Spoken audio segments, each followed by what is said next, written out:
Genesis 2, verse 5. Genesis 2, verse 5. Genesis 2 from verse 5.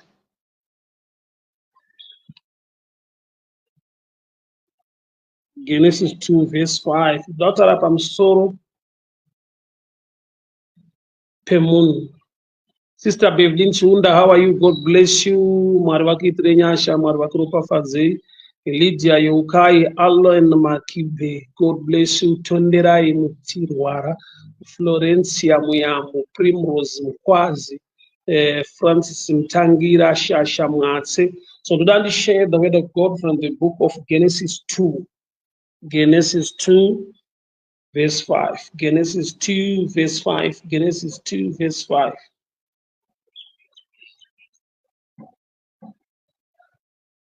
Genesis 2 from verse 5.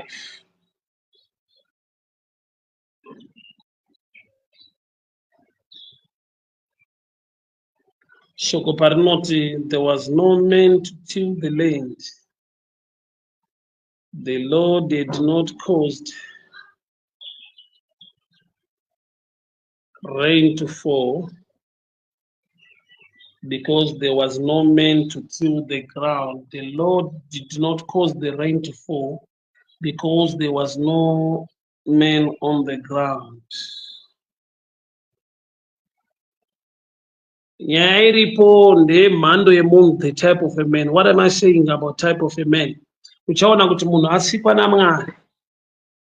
Genesis 1:26 and 27. Bible note, he created them. Akavasika murume nemukadzi. He blessed them. But tikaenda kuna Genesis 2-5 now. Right. Thank you for putting it online. And every plant of the field, because before it was in the earth, and every herb of the field before it grew up. For the Lord did not cause it to rain upon earth, and there was no man to till the ground. So that's Genesis 2, verse 5. There was no man to till the ground. Yet man was already created. Genesis 1:26 and 27. But aparakuti, because there was no man to till the ground. So I'm talking about the tiller or the worker or the type of a man arikudiwa to be on the ground so that the Lord will cause it to rain. Rain is a symbol or a shadow picture of blessing. Ndofunga hakuna munhu asingade kuropafadzwa. Hakuna munhu asingade chinhu chatinoti blessing ropafadzo. But uchaona kuti neimwe nguva, it's not the devil attacking you. It's not kuti Mwari havana kunzwa minamati yako, havadi kukuropafadza, but kune imwe ropafadzo ine chekuita ne ari kuitirwa. Number one, level of maturity. Number two, your ability to manage. Kune factors nema reasons akawanda ane chekuita nekuropafadzwa kwemunhu. Need yekuda ropafadzo ine munhu wese, hakuna asingade kuropafadzwa. But apart from having a need, chishuwo kuda kuti dai ndakomborerwa ndaropafadzwa, there are many facts or many things we must learn today. So panapa Bible riri kuti nokuti kwanga kusina mhando yemunhu, there was no man to till the ground. So Mwari havana kutendera mvura kunaya panyika. So ndati mvura isimbo yeropafadzo yeblessing. Sei isiri kutenderwa kunaya panyika? There was no man who till the ground. Munhu anorima ivhu, caretaker, gardener, kana kuti farmer. Why? Purpose yaMwari mugarden ndeyekuti rirambe riri garden. Purpose yaMwari mugarden ndeyekuti rirambe riri garden. Saka garden kuti rambe riripo segarden, panofanirwa kuva pana gardener ano maintain the garden kana kuti caretaker. So Mwari vane purpose for everything, for every issue, and it must be a godly purpose. Saka nhamo yatinayo kazhinji ndeyekuti ropafadzo munhu wese anoida, but sei achida kuropafadzwa, sei uchida kubudirira, sei uchida zvauri kuda kuti uve nazvo kana kuti zviitike muupenyu hwako, uchaona kuti zvikonzero zvatiinazvo pakukomborerwa nekuropafadzwa zvakasiyana siyana. Vamwe vanototi kana ndatoropafadzwawo ndoya opportunity yekushaina, yekudada, yekuprove a point to people. kuti zvaitika muupenyu hwedu. Vamwe vane a reason inofadza Mwari yekuti they know kuti I'm being blessed, or that I'm blessed to become a blessing to change other people's lives. Ukava a godly reason, you open an avenue or a door yekuti Mwari vadurire ropafadzo muupenyu hwako. Ukava nechikonzero chinofadza Mwari. Why? So chikonzero chinofadza Mwari ndokunge waziva pfungwa yaMwari wacho kuti vanodei muropafadzo yangu, chii chingatarisirwa naMwari kuti ndiite kana vandiitira zvavanoda kundiitira. So mugarden hamusi kunaya mvura, kwete nekuti Mwari havadi kuti mvura inaye, nekuti zvirimwa zvinotoda mvura, but nekuti hanzi kwanga kusina munhu unorima ivhu. A caretaker or a gardener. Yet munhu anga atosikwa naMwari, Genesis 1:26-27, and anga atoropafadzwa, but he's not the kind of a man who can work per ground. Kuda kuti anga asiri a physical man. Nokuti Bible knows that, and God formed man out of dust and he became a living soul. So nhamo yatinayo kazhinji ndeyekuti hatisati tagadzirwa neshoko raMwari kuti tigona kuva mhando yevanhu vanogamuchira zvekwamwari. Then the Lord formed man. Mwari vakagadzira munhu from the dust of ground. Vakafemera mweya wavo, vakamisa mugarden kuti ashande garden. So chakaita kuti denga rizosunungurwa mvura izogona kuzonaya, panyika panga pane munhu anogona kushanda ivhu, bindu, a caretaker or a gardener. Satoda ubate panoti, and the Lord God formed man. So panoti Lord God kana kuti panoti Mwari vakasika munhu akava a living soul akashanda mugarden. Ndoda kuti ubvise panoti God kana kuti Lord uise izwi rekuti the word. Sei ndiri kuti ubvise izwi rekuti God kana kuti Lord kana ureplace nerekuti word. Uchaona kuti according to the book of John chapter 1, in the beginning was the word. The word was with God, and the word was God, and the word became flesh and dwelt among us. Kureva kuti izwi rekuti Mwari rinogona kuva izwi rekutiwo futi izwi kana kuti word. So God and word are the same thing. In the beginning was the word was with God, and the word was God, and the word became flesh. Kureva izwi rekuti Mwari nerekuti izwi kana kuti word zvinhu zvakafanana. Saka kana shoko richiti Mwari ndokubva vaumba munhu wevhu vakamisa mubindu, mugarden, which means solution yakaita kuti mvura izonaya kune mhando yemunhu yakagadzirwa naMwari. Mhando yemunhu yakagadzirwa naMwari. The Lord God formed man. Kureva kuti the word formed, which means the word of God must work you, must work through you. The word must change you to become the type of a person anokonzera an open heaven. Purpose kaiziva watogadzirwa neshoko kuti uve mhando yemunhu inodenha ropafadzo kuti iuye muupenyu hwako. So most of us kazhinji patinenge tichichema kuti vanhu vakasunga zvinhu zvangu hasisi kufamba, kune vanhu vakundirwisa, zvinhu zvangu hasisi kuita, zvinhu zvangu zvakasunga. Pamwe pacho it's not about your enemies. Pamwe pacho you are not allowing the word to change you, to create the kind of a person anokonzera an open heaven. So Genesis 2:5 inotiratidza kuti haisi nyaya yeattack or yadevil yatadzisa mvura kunaya mumunda, but inyaya yekuti mhando yemunhu arimo haagona kukonzera yandinoti law of attraction to reign kana to open heaven.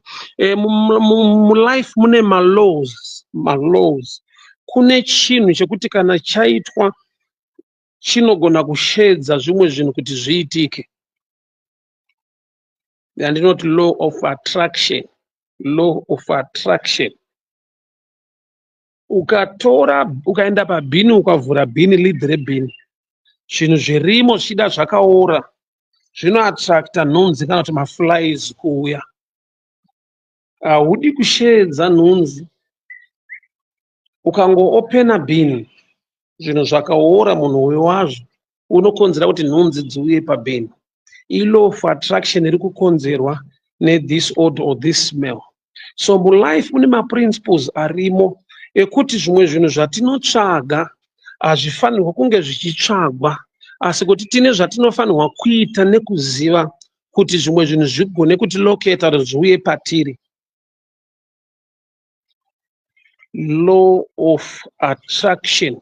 So open heaven hachisi chekuti munhu achanamata kuti chiitike, but open heaven inyaya yekuti munhu unosubmita kuna Mwari, kushoko raMwari, shoko romushanda, romuvandudza, romuita mhando yemunhu, the type of a person who can attract an open heaven. So pamwe pacho zvinhu zvatinochemera nekupindira mumunamato, it's good to be prayerful, it's good to fast, but imwe nyaya ndeyekuti may the word of God wake you. Shoko raMwari ngarikushande, shoko raMwari ngarikushandure, shoko raMwari ngarikunatse, shoko raMwari ngarikugadzire uve kind yemunhu, mhando yemunhu inoattracta ropafadzo.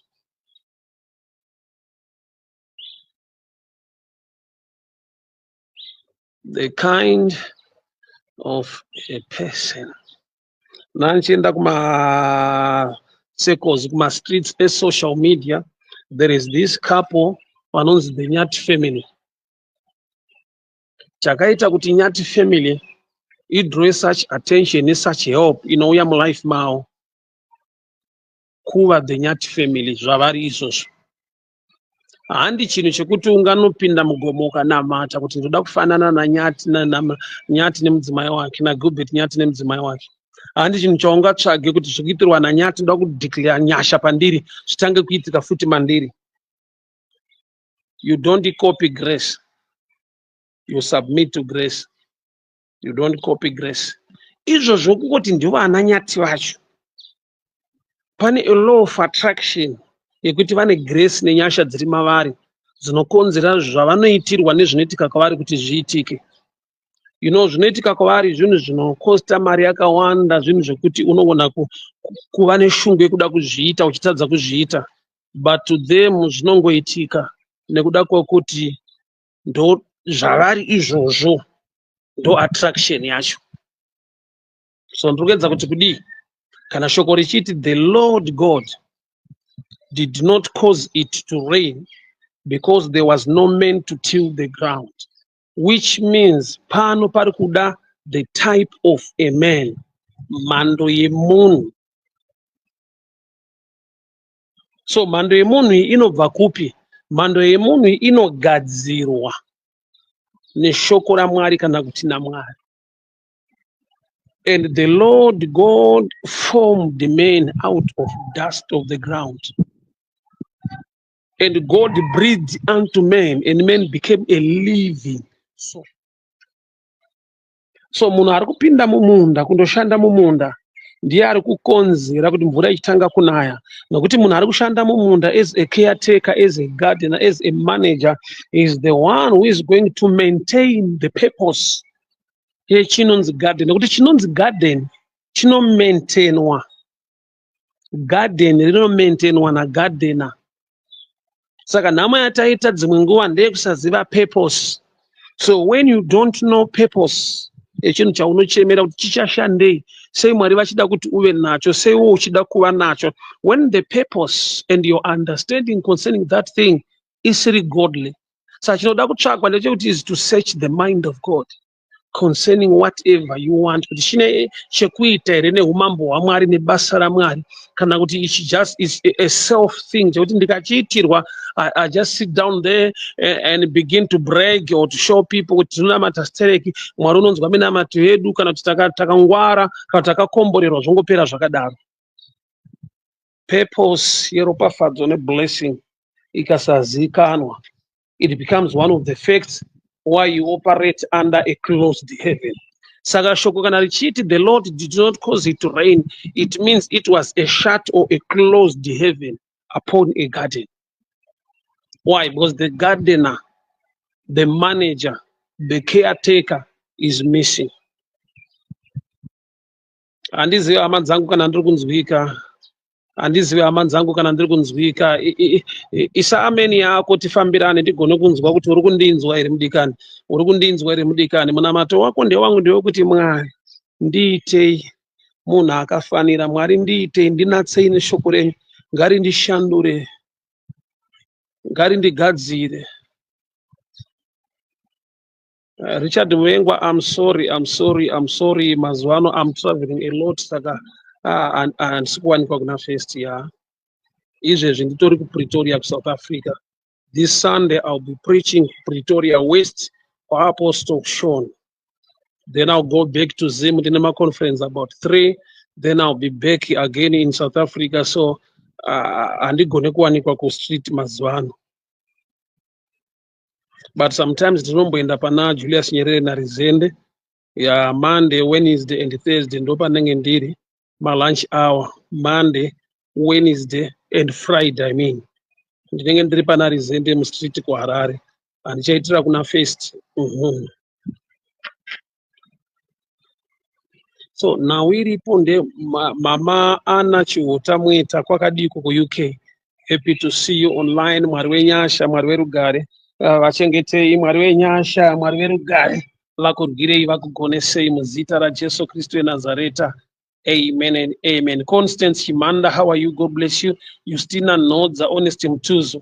Sarah, how are you doing? Comfort Tiwande. Mwari wakuitire nyasha, Mwari wakuropafadze. So vhangeri ndinaro nhasi nderekuti umbori type ipi mumaplans yaMwari. Do you know the value, or do you know the purpose or the reason? Sei uchichemera ropafadzo yaunochemera. Reason yacho ine chekuita here neumambo waMwari nepfungwa yaMwari, kana kuti it's for your personal gain.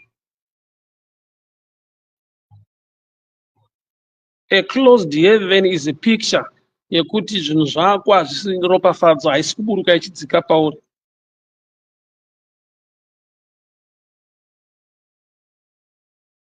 And the Lord God did not cause it to rain because there was no man to till the ground. I'll give you another dimension, a revelation concerning this statement. You know, today,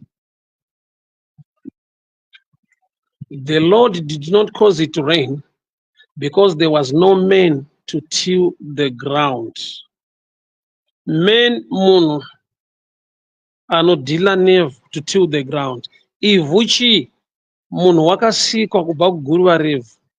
So the kind of men ari kudiwa anofanirwa kushanda ivhu kuti denga rizaruke. So ivhu munhu, saka kana ndichiti munhu kushanda ivhu kureva kuti munhu unofanirwa kuzvishanda. Shoko rangu rinosvika panotaura richiti work out your own salvation, work out your own salvation. Kureva kuti you must deal with the earthly issues and desires dziri munyama yako dzinova a blockage pachinhu chemweya chida kuitwa nedenga naMwari. There was no man in that Eve, because man was created from the dust of the ground. There was no man to till the ground, which means pakawanikwa a man who can till the ground, which means pakawanikwa munhu unogona kushanda nyama yake, the desires of the flesh. He can cause the heavens to be opened and receive a blessing. Nokuti dzimwe nguva dzacho ndinofanirwa kuzvishanda. Work out your own salvation with trembling and fear. Shoko ngarindishande, neniwo ngandizvipe nguva yekuzvishanda. Men to till the ground. I'm a man, I'm also part of the ground, because man was created from the dust of the ground. Saka ini kuzvishanda, uye shoko raMwari kundishanda. Saka shoko raMwari rinogona kundishanda, but zvinotorawo kuzvishanda kwangu ini semunhu, ini seguruva, kushanda ivhu, which means man working himself for the heavens to be opened. So an open heaven is a shadow picture of blessing. Man tilling the ground is also a shadow picture of man working himself. Kuzvishanda, kuzvinatsa. And the Lord formed man. Kureva kuti Mwari futi shoko ravo rinoshanda munhu romugadzira kuti ave mhando yemunhu inoattracta an open heaven. So ndinotenda Mwari zvikuru neshoko randashiya kwamuri mangwanani ano hama dzangu. Mwari werugare, Mwari wenyasha, vakuchengetei, vakugonesei, vakurwirei. Zvamunobata zviendeke, masuo azarurwe, favor yaMwari ibate pamusoro pemhuri dzenyu nemabasa. I decree and I declare the blessing and the favor of the Lord to be upon your life this morning. 2025, shoko ngarikushande, iwe zvishande. Denga rizaruke, ropafadzo iburuke, upenyu huendeke. Don't be a blockage to your own destiny or to your own blessing. Nakuti nedzimwe nguva pamwe pacho tine vatiri kunongedzera, tine vatiri kuchema nawo. Gamba ndinogona kutadzawo kuzvinongedzera. Men must till the ground. I'm a man, I'm also the ground, which means I must work myself to be the type of a man anoita kuti denga rizaruke ropafadzo iuye. I always love to give simple examples. Uchaona kuti hakuna mubereki nyangwe achida kuti mwana wake amuzore mafuta, paanomugeza pese anotora either a sponge, magloves kana dombo rekumukwesha, ageza achena ndopanomuzora mafuta. So sometimes good things zvinotoda kuti upinde in a process yokuti become the right candidate to receive that good thing you are looking for. So pamwe pacho zvinotora kuzvishanda, kuzvinatsa, uye zvinotora shoko raMwari kukushanda nekukunatsa kuti zviendeke, kuti uve the type of a person that attracts an open heaven. So munamato wako newangu ndewekuti Mwari ndishandei neshoko renyu. Mwari ndipewo nyasha nekuziva ndigone kushanda unhu hwangu, ndigone kushanda upenyu hwangu, ndigone kuzvishanda nekuzvinatsa. Imi muri mubatsiri. Denga renyu rizaruke, zvatinoshuwira zvibatike, uye ndizive chikonzero sei manditendera kupinda muropafadzo yacho, so I can live according to your purpose and your plan. For the glory of your name, in Jesus' mighty name I pray. Amen and amen. God bless you people. Stay blessed. Garai munyasha, ropafadzo yaMwari ibate muupenyu hwenyu muzita raJesu Kristu eNazareta. Amen and amen. Bye bye people. God bless you. God bless you. God bless you. Muswere munyasha, muswere muropafadzo, Mwari vakuitirei zvakanaka. So vari muno muPretoria, Gauteng province, vari muJohannesburg, this Sunday 9 o'clock up to 2 o'clock ndinenge ndiri kuPretoria West, JIM Ministries kwa Apostle Sean. Tosangana ikoko, and I'll be broadcasting live on this platform as well. God bless you. Bye bye.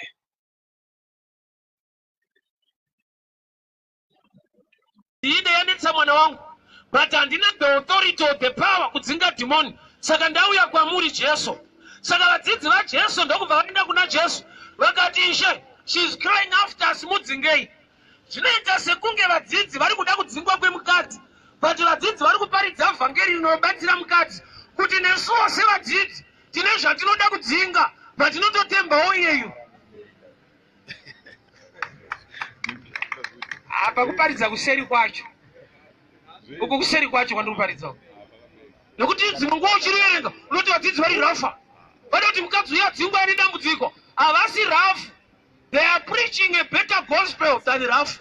Vari kuti kudii? Vari kuti kumukadzi uyu wataita chinhu chakanaka, chese chinoda kudzingwa kana usina power, pota uchiudza mudhara yeyu. Nokuti nesu kuda kutokudzingawo, but tinotoudza Jesu kuti Ishe mudzingei. Kureva kuti nesu hatisi madzishe, tine zvinotinetsawo, but tina Ishe vanodzinga zvinhu. So paita vhangeri rekudzingwa kwezvinhu rinoita sekunge insult, but by revelation mukadzi anenge ari kutobatsirika. kuti saka timu iyoyo inototemba iyoyo futi kuti vadzinge zvinhu 5 smooth stones. Matombo ari kuenda kundotora i5. Raanoririsa to attack Goliath i1. Why 5 stones? He is a man fighting through revelation or spiritual understanding.